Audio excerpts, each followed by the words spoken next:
Voilà notre 6e rencontre. Merci beaucoup de se joindre à nous encore une fois dans cette aventure spirituelle de cette semaine de prière 2023. Soyons ses témoins. C'est la thématique de toute la semaine. Ce soir, le pasteur Carl Johnson, notre invité, venu spécialement de Canada ici pour nous présenter ses messages pendant cette semaine.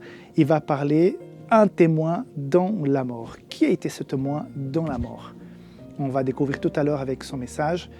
Je voudrais aussi vous remercier parce que vous êtes nombreux à nous regarder.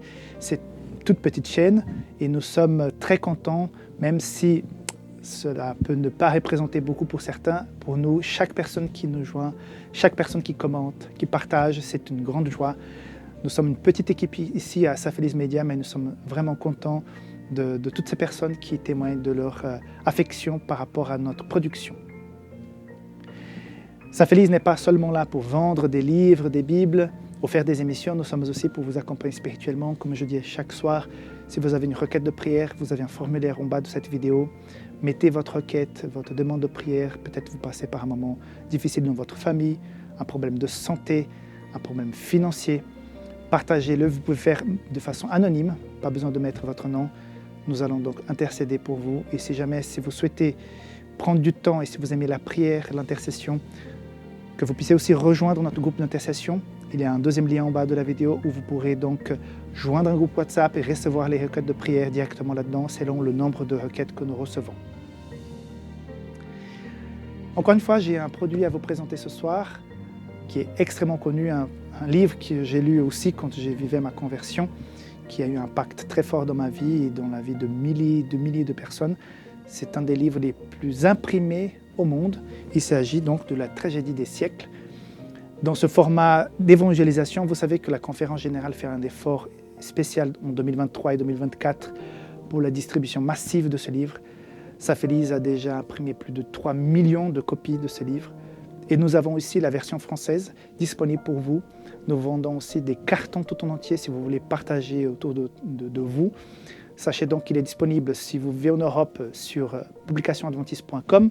Si vous êtes ailleurs dans le monde, vous pouvez visiter le site safelis.com ou bien à travers le site, contacter le service de vente de Safelis pour qu'on puisse voir la meilleure manière de vous livrer donc en quantité ce livre d'évangélisation si jamais vous le souhaitez. Il a été fait dans un format compact avec le papier Bible, c'est le même papier que vous avez dans vos Bibles et c'est pour ça que nous avons pu faire un prix vraiment attractif pour ce livre. Donc, n'oubliez pas, nous sommes dans un effort d'évangélisation avec ce livre pendant ces 2 années. Participez en achetant ce livre pour distribuer autour de vous. Comme chaque soir, je voudrais vous inviter maintenant à un moment de louange, suivi d'un moment de prière entre vous et Dieu. Vous allez voir un petit feu qui vous accompagne pendant ce minute d'intercession pour vous, pour préparer votre cœur. Il y aura donc le message du pasteur Carl qui va parler d'un témoin dans la mort. On va découvrir tout à l'heure de quoi il s'agit, suivi donc d'un chant de louange. À la fin, on se retrouve pour les informations de fin d'émission. Merci beaucoup et puis que Dieu vous bénisse dans cette émission de ce soir. À tout à l'heure.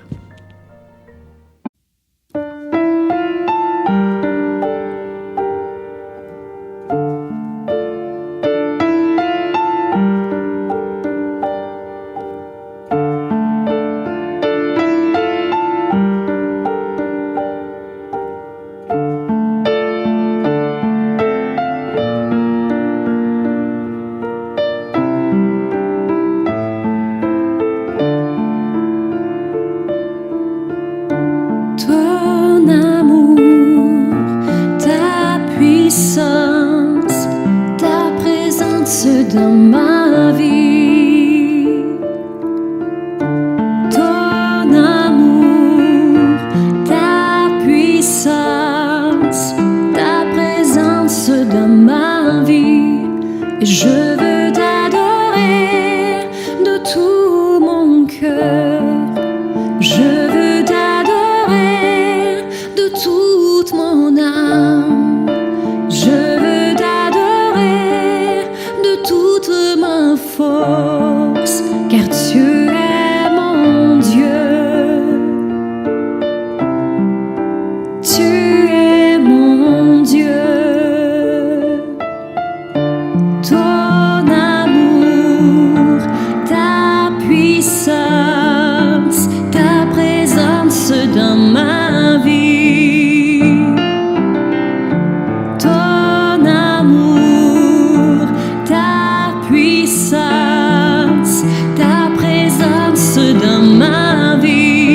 Je veux t'adorer de tout mon cœur.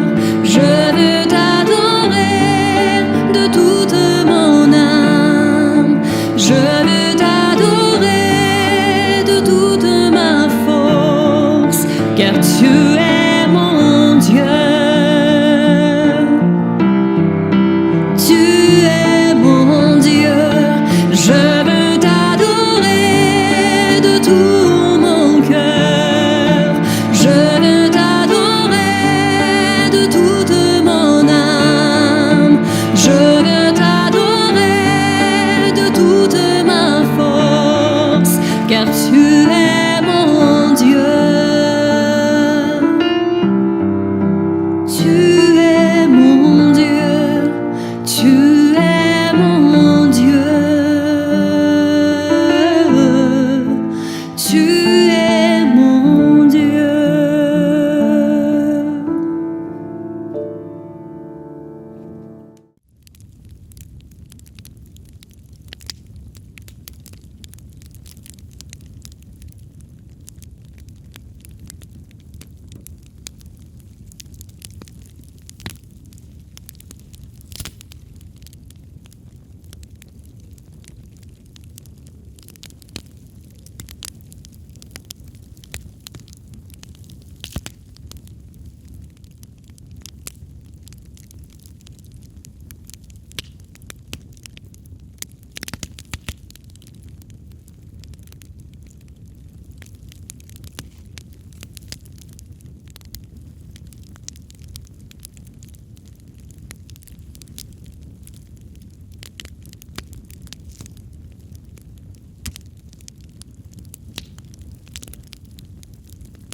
La mort est un sujet grave et banal à la fois. Grave parce que la mort représente dans les relations humaines, à tous les niveaux, une cassure, une rupture, un traumatisme. Banal parce qu'on en parle tous les jours. Actuellement, avec cette guerre en Ukraine et en Russie, cette guerre en Palestine, entre Israël et les Hamas, on fait chaque jour le décompte des morts comme au temps du Covid. On se lève avec la mort et on dort avec la mort. Dans ce sens, c'est de l'actualité, c'est un fait quotidien. C'est Schopenhauer, l'Allemand, le philosophe allemand qui disait « L'homme est un être pour la mort. La fin ultime de sa vie, c'est la mort. Aussitôt qu'il vient au monde, il commence à mourir. » Et je me souviens de cette émission, en plein Covid, on posait la question à un philosophe très connu, « Quelle est la plus grande leçon du Covid-19 ?» Et il répondit, « Nous ne sommes pas immortels. Nous l'avions oublié avec toute notre avancée technologique. » La Bible est très réaliste par rapport à la mort. Le récit de la Genèse, le Jardin d'Éden, se termine avec cette déclaration « Le jour où tu en mangeras, tu mourras. » Ils ont mangé ce fruit défendu et entraîné comme conséquence la mort. Lorsque vous lisez les chapitres généalogiques, chapitres que nous ne lisons pas souvent, eh bien vous retrouverez après chaque généalogie, chaque indication du nombre d'années vécues, la mort. Il vécut tant d'années et il mourut. On raconte d'ailleurs l'histoire d'un homme qui était venu à l'église, enfin, après plusieurs invitations de sa fille. Et la fille était anxieuse parce qu'elle se demandait comment papa va-t-il vivre cette expérience à l'église. Et voilà que le pasteur, dans l'introduction de son sermon, lit les tous les chapitres généalogiques de la Genèse. La fille est vraiment découragée et se demande, et se dit, est-ce qu'il n'aurait pas pu choisir d'autres versets? En arrivant à la maison, elle remarqua que son papa était bouleversé, angoissé, préoccupé. Et elle demanda à son père, as-tu apprécié le service de ce matin à l'église? Et le père a dit oui. Elle lui demanda, mais qu'est-ce que tu as aimé le plus? Et le père a dit, cette lecture généalogique m'a troublé. Parce qu'à chaque fois, il est dit, puis il mourut. Et je prends conscience que la mort peut m'emporter à n'importe quel moment. Je n'y pensais pas. Eh bien oui, dira un certain Deckers, nous passerons davantage de temps sous terre que sur terre. Il faudrait de temps en temps que nous puissions y penser. Passez votre main sur le haut de votre armoire ou sur le matelas de votre lit. Vous aurez une couche de poussière infime. Et dites-vous que c'est vers cela que vous y allez. Tôt ou tard, vous serez réduit à cette poussière. La présentation de la semaine de prière de ce soir nous parle de la mort, mais de la mort de Tabitha. Et cette présentation a pour titre « Témoigner dans la mort ». Il me semble que ce titre n'est pas adéquat. Pour une raison toute simple. Nous ne savons pas dans quel état d'esprit était Tabitha dans sa maladie qui la conduisait à la mort.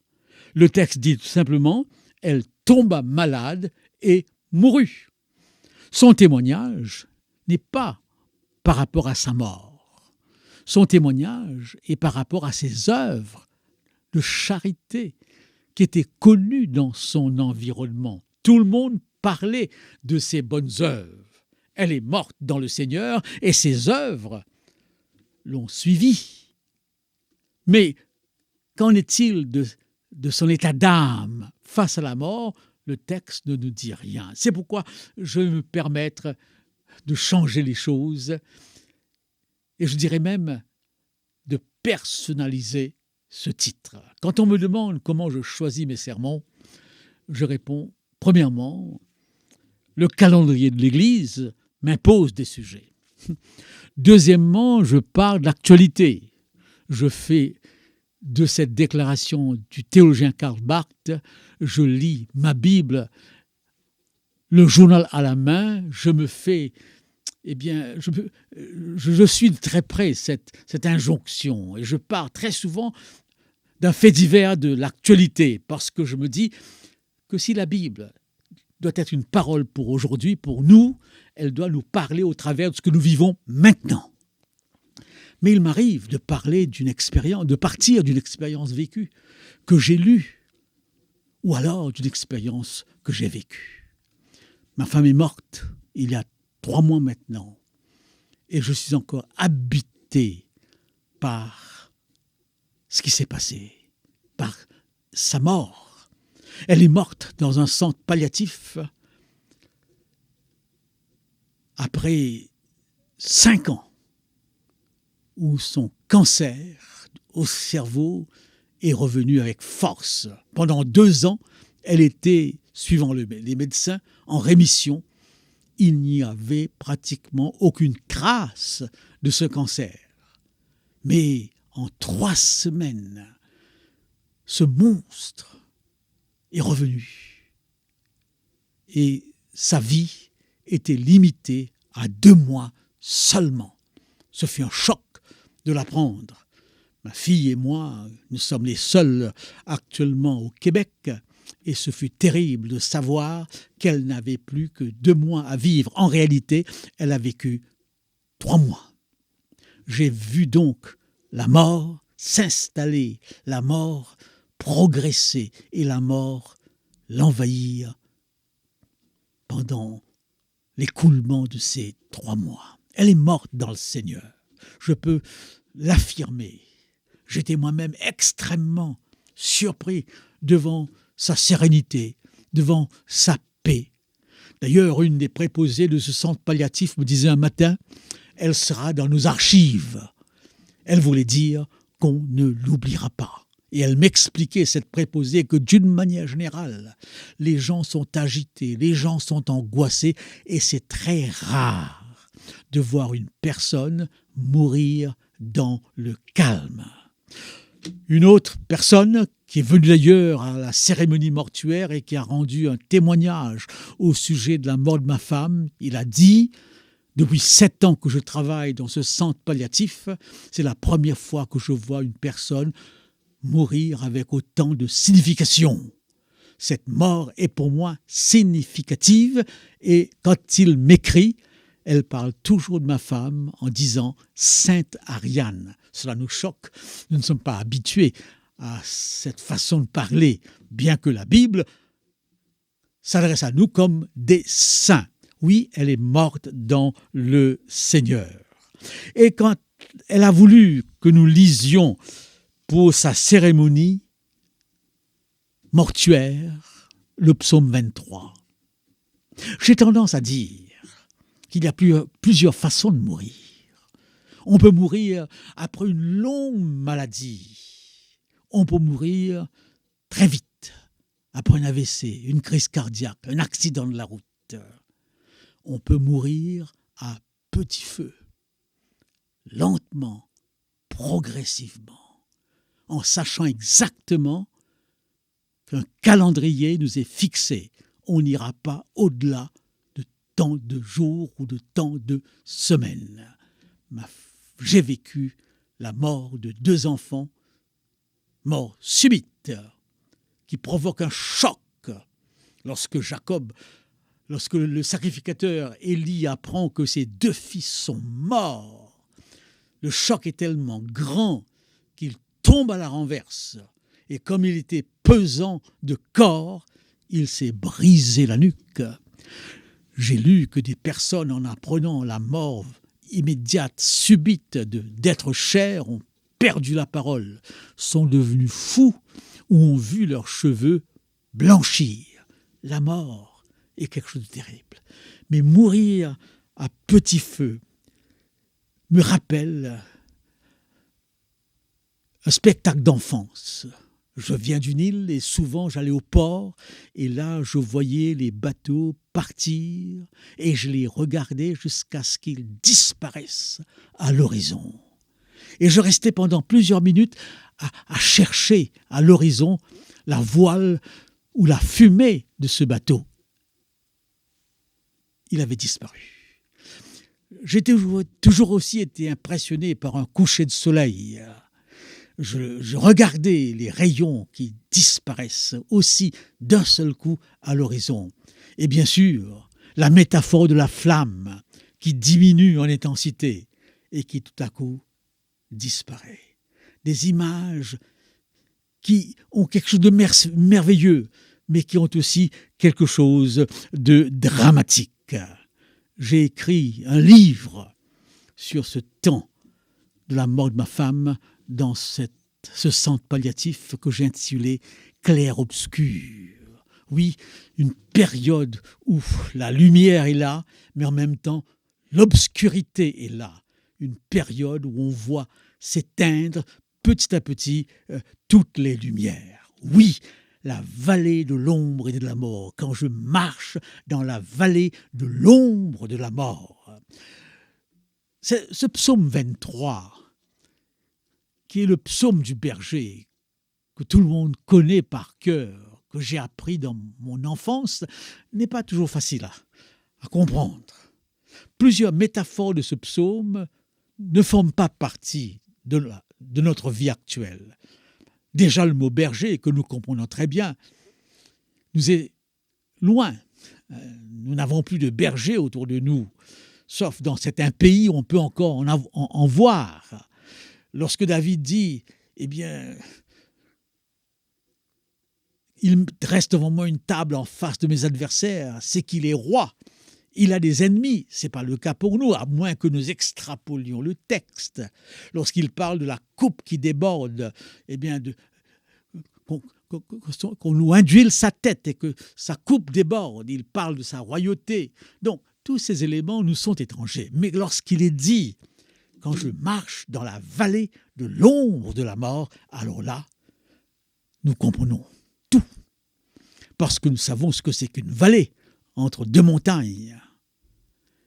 Et la mort, nous la vivons quotidiennement. Dans cette vallée, si vous me permettez, je relève que c'est une vallée où vous entrez le soir et vous êtes travaillé par deux éléments. Premièrement, tout ce que vous vivez peut être la dernière fois, dernier regard, dernier visage, dernière parole, dernier mouvement. Oui, vous vivez les choses pour la dernière fois. Ensuite, vous vivez les choses avec ce sentiment que c'est terminé. Comme chante Michel Fugain, plus de temps, je n'aurai plus de temps. 50 ans de vie qui reviennent dans vos souvenirs, les hauts et les bas, les joies et les peines. Vous avez maintenant le sentiment qu'on ne peut plus rien changer. Vous vivez dans cette vallée et vous voyez combien la mort, comme une ombre, grignote le corps de l'être bien-aimé. Les paroles deviennent incompréhensibles. Les mots deviennent incompréhensibles. Tout à coup, vous vivez des moments d'hallucination où l'autre dit des choses qui n'ont plus de sens. Ou alors vous essayez de donner un sens à ce qui est dit, mais les préposés m'ont mis en garde, moi et ma fille, pour nous faire comprendre qu'il ne faut pas essayer de comprendre. C'est une période de délire, d'hallucination. C'est une période où tout à coup vous revenez à l'enfance. On vous parle comme on parle à un enfant.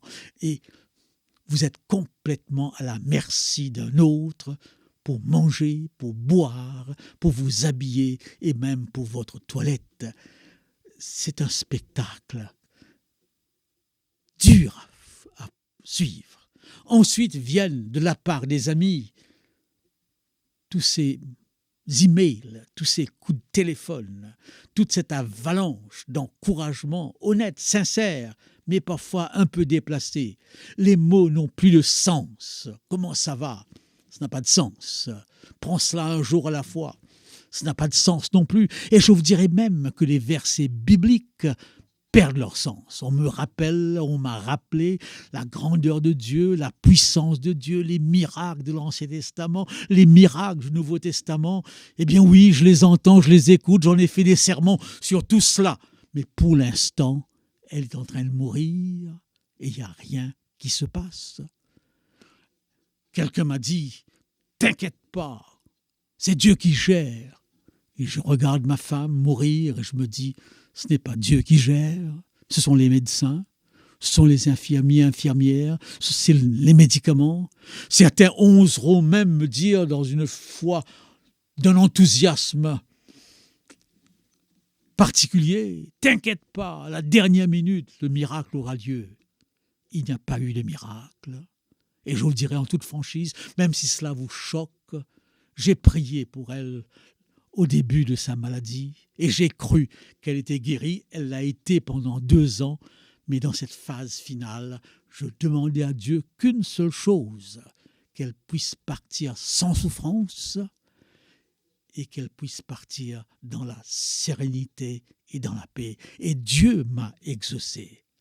Eh bien oui, à un moment particulier, à la suite d'une lecture de ce psaume 23, un des pasteurs qui l'a visité lui a posé la question « Comment te sens-tu » Elle a répondu « Dieu m'a sauvé une première fois de cette vallée. Il le fera sans aucun doute une deuxième fois. » Bien sûr, on espère toujours, on croit toujours que le miracle aura lieu. Et au début de ce temps, dans ce centre palliatif, elle s'est accrochée à l'idée que Dieu interviendra. Mais Dieu est resté silencieux. Dieu est resté absent. Il n'y a pas eu d'intervention. Un soir, alors qu'on chantait ce cantique Quel repos céleste, elle a pleuré avec de très gros sanglots. C'était terrible. Je me suis approché et je l'ai entendu murmurer tout simplement « Pourquoi ?» Oui, pourquoi ? Nous avons perdu 2 enfants, un en bas âge, l'autre à 23 ans, et maintenant, c'est l'épouse qui s'en va. Pourquoi ? Peut-on vivre avec les pourquoi sans réponse ? Avons-nous le droit de questionner ? La vallée de l'ombre et de la mort est une vallée de questionnement. Pensez à Job et à toutes ces questions. 50 questions à Dieu, et Dieu qui lui répond par 50 autres questions. Et Job qui dit à la fin de son discours, « J'ai compris ». Qu'a-t-il compris ? Je ne sais pas. Pouvons-nous vivre notre foi sans comprendre ? Un rescapé des camps de concentration sur un plateau de télévision disait « Je suis entré dans les camps de concentration avec des réponses à mes questions. Mais lorsque je suis sorti, j'avais davantage de questions que de réponses. » Alors, le journaliste lui a posé la question « Mais comment vous vivez votre foi ?» Eh bien, il a répondu « Je vis ma foi avec des questions sans réponse. » Mais combien j'ai été heureux lorsqu'à un certain moment, toujours après la lecture de ce psaume 23, et à la suite de la question d'un autre pasteur qu'il a visité et qui lui demandait « Comment te sens-tu ?» Elle a répondu « Je suis en paix. » Et dans une de ses dernières prières, que j'ai toujours au fond de mon cœur, elle disait à Dieu « Je te remercie pour tes grâces. » Elle est morte dans la paix. Elle est morte dans le Seigneur. Et je comprends ce psaume 23 lorsqu'il est dit « L'Éternel est mon berger, je ne manquerai de rien. » C'est le sentiment de plénitude, le sentiment d'avoir avec soi une présence qui rassure. Je ne manquerai de rien. Il me fait reposer dans le vert pâturage. Le sentiment de sérénité, le sentiment de paix, le sentiment de tranquillité. Il restaure mon âme. Le sentiment d'une certaine abondance de vie, d'espérance et d'espoir. Il restaure mon âme. Et quand je ne crains aucun mal, quand je marche dans la vallée de l'ombre et de la mort, le sentiment d'assurance, le sentiment que sa vie est entre ses mains. Eh bien oui, lorsque nous faisons l'onction pour les malades, l'objectif n'est pas la guérison immédiate. Dieu peut la donner, cette guérison. Le texte semble dire, cette prière d'onction sauvera le malade. En d'autres mots, la prédisposera à accepter tout simplement la décision finale, la mort, si c'est la fin du chemin. Et le bonheur et la grâce m'accompagneront tous les jours de ma vie et j'habiterai la maison de l'Éternel jusqu'à la fin de mes jours. Le sentiment d'éternité, le sentiment de sécurité. Luc Ferry est un philosophe que je lis avec plaisir, un philosophe très équilibré. Il a grandi chrétien comme beaucoup d'autres de son âge. C'est un homme qui se trouve sans aucun doute de la cinquantaine. Et il dit dans un de ses livres sur la tentation, la séduction du christianisme, par rapport aux Grecs qui pensent qu'après la mort, on devient un fragment du cosmos. Et franchement, dit-il, cela n'intéresse personne. Qui voudrait devenir un fragment du cosmos ? Le christianisme, par contre, nous assure qu'on va ressusciter, qu'on va retrouver ceux que nous aimons. Et alors le philosophe qui n'est pas croyant dit ceci: la perspective est grandiose. C'est extraordinaire l'idée de retrouver ceux que nous avons aimés. Mais ajoute-t-il, pourvu qu'on y croit. Lui ne semble pas croire. Et je pense à cette déclaration de Jésus à Marthe lors de la résurrection de Lazare qui devait avoir lieu. Marthe, je suis la résurrection de la vie. Crois-tu? Crois-tu?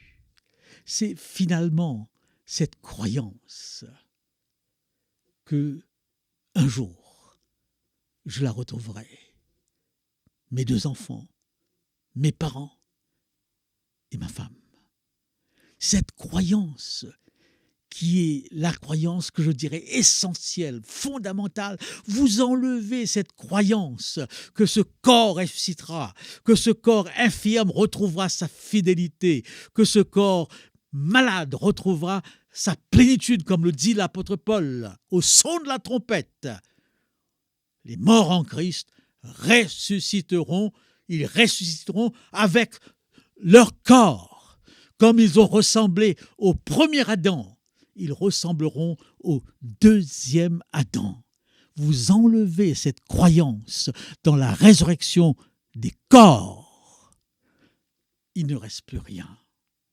Aucun espoir, aucune espérance. C'est pourquoi Paul dira, si Christ n'est pas ressuscité, votre foi est vaine.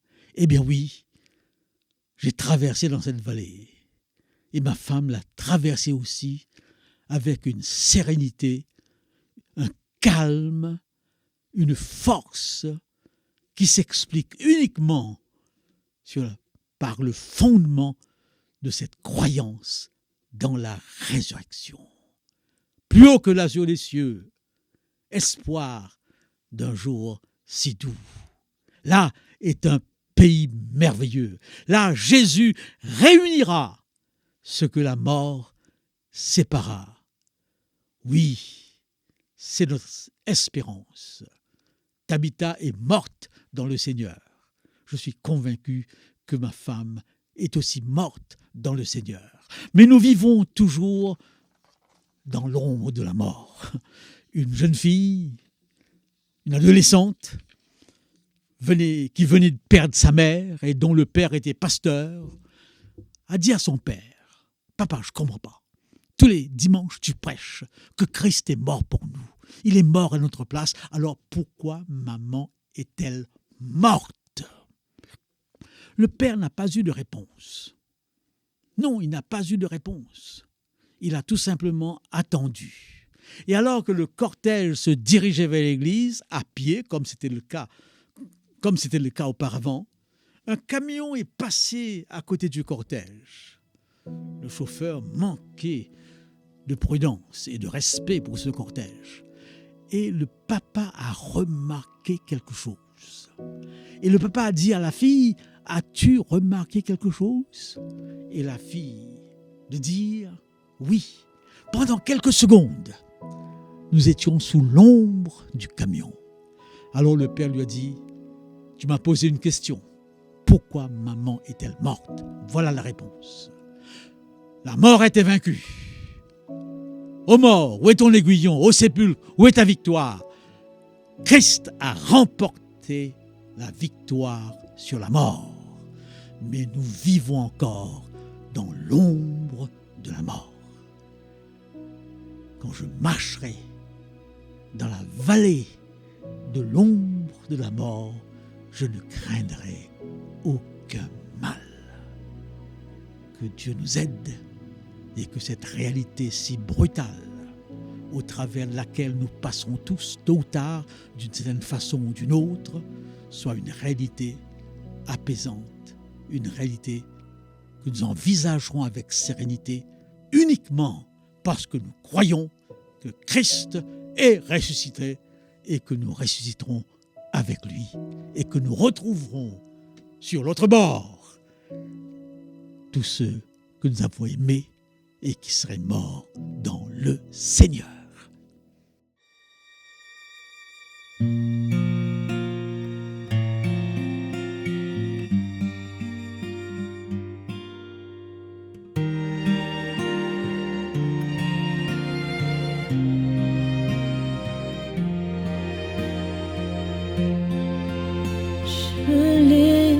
pendu à cet arbre. Et dans mon cœur de marbre, je n'ai pas su me rappeler que c'est pour moi qu'il était né. Ils l'ont condamné, ils l'ont flagellé, se sont moqués, je l'ai insulté.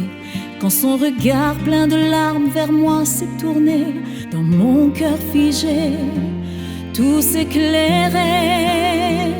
C'était donc pour moi, ces larmes c'était moi. Ne l'emmenez pas, ôtez-lui cette croix, c'est à cause de moi. Il a donné sa vie pour ma vie, il s'est battu pour mon salut. Mais qu'ai-je fait de sa victoire? Ma vie a effacé sa gloire. Dès aujourd'hui, je te promets que ton amour, ton cœur blessé, dans ma vie désormais ne sera plus en vain. Je le suivrai, ton chemin, c'était donc pour moi. C'est là, c'était moi.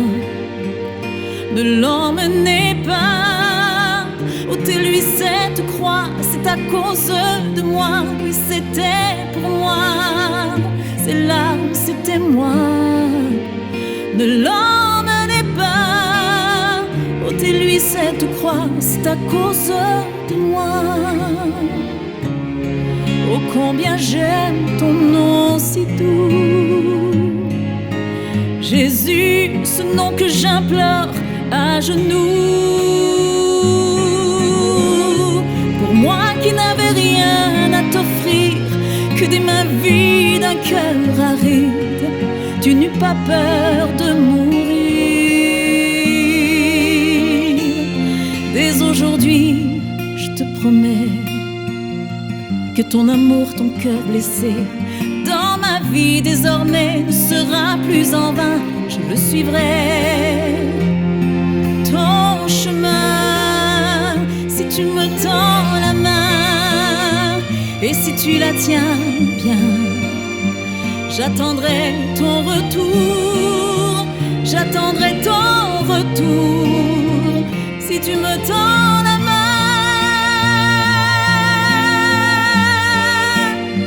J'attendrai ton retour, j'attendrai ton retour.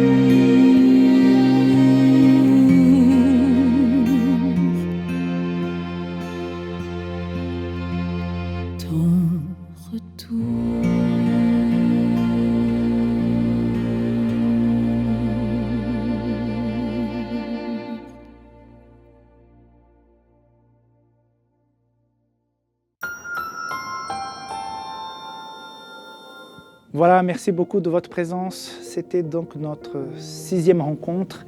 Merci au pasteur Cal pour son message. Merci à toute l'équipe qui travaille derrière les caméras pour produire donc cette semaine de prière, l'équipe de Safelis Media. N'oubliez pas que nous sommes ici pour vous soutenir dans la prière. Donc si vous avez une requête, n'oubliez pas qu'en bas de cette vidéo, vous pouvez le faire à travers le formulaire. Je voudrais aussi vous rappeler quelque chose d'important. Est-ce que vous avez déjà fait votre devoir d'aujourd'hui? Vous savez lequel? C'est celui de partager ce contenu. Si jamais vous avez été touché par le message de ce soir, n'hésitez pas à le partager avec vos connaissances à travers les groupes WhatsApp que je suis sûr que vous faites partie. Envoyez le lien pour que les gens puissent bénéficier de ce contenu et peut-être éventuellement s'abonner à notre chaîne, à commenter, à liker, comme vous le savez déjà que c'est très important pour que nous puissions, comme tant d'autres, grandir dans la prédication du message de notre foi en Jésus-Christ. Donc merci de votre présence. C'était notre 6e rencontre. On se retrouve demain pour la 7e. On arrive petit à petit à la fin de cette semaine, mais nous avons encore 2 rencontres, 2 messages puissants que nous recevrons dans les 2 prochains jours. Donc d'ici là, soyez très sages, que Dieu vous bénisse et à demain. Bye bye.